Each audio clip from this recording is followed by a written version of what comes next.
Fox 61 Morning News begins now.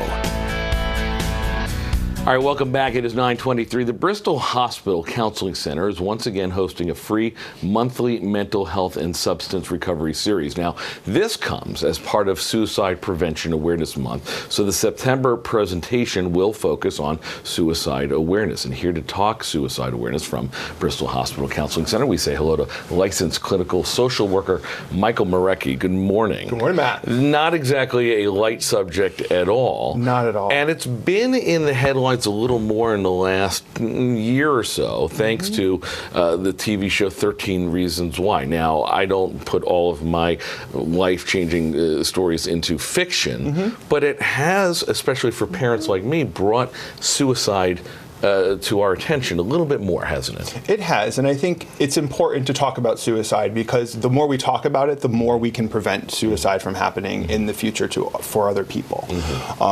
Suicide is a very preventable form of death. You know, there's help out there for anybody who needs it to talk about suicide. Who's susceptible to this, or is it an equal opportunity? It's equal opportunity, but sometimes there are those stressors that occur in people's lives that may encourage someone to want to commit suicide, whether it's a financial stressor or whether, you know, you lose your job that you've been waiting for so long and then you end up becoming unemployed, then you can't support your family. Depression, people with depression are more highly likely to commit suicide. And is it, and this is always a concern I have, because I think that, okay, you know what, maybe whatever's going on in my head is okay or manageable, but I also manage as a single parent, 2 young children. And so I'm trying to put myself in their shoes and wondering, especially with a daughter who's entering this phase, that it may become an issue for her as well. So is it a bigger problem for the folks who are managing others? I think it's a side for both. So I think you really have to look at what is going on for you. So if you're suffering from depression, just because you may be depressed doesn't necessarily mean you're going to kill yourself. However, if you're having thoughts of wanting to end your life, if you're having thought, or you hear, like your daughter, for instance, says, you know, I've been having thoughts of wanting to hurt myself, that's when you really need to start looking for help. And just because you have those thoughts doesn't mean you're going to act on them. So there is help out there. You can go to counseling. There's 211, which is a resource for everybody in the state of Connecticut to outreach for support in terms for mental health.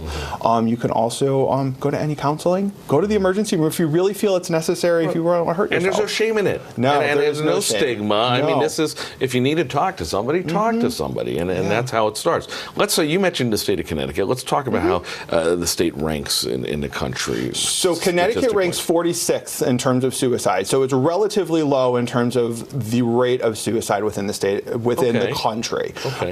There's about 1 suicide every 23 hours in the state of Connecticut, so that's roughly 1 a day. Go ahead. Sorry. No, you know what? We were talking about these statistics, and the numbers are, you know, even though we're 47, the numbers are still staggering enough. So get them right by all means. I mean, it's one of suicide is the second leading cause of death for people between the ages of 10 and 34 years of age. Okay, sure.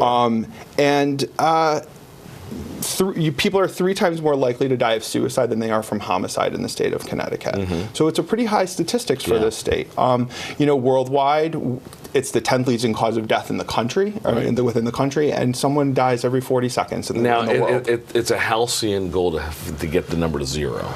But to get folks to the help that they possibly need, whether it's you or whether it's a child that you're taking care of, that's obviously the primary goal. Yeah, it always is. Interesting stuff, and again, can't stress enough, it's free and open to all who are seeking help, who want to take part in the conversation. All the information right there on your screen, and of course we'll have it on our website, FOX61.com. The next session of the free mental health and substance recovery education series takes place Tuesday from 6:30 to 7:30. Michael Miarecki, thank you for coming in. This is, again, it's a topic that nobody really wants to talk about, but you kind of have to. Thanks a lot, man. Yeah, we appreciate you. We'll take a time out. Lots more coming up in our next half hour.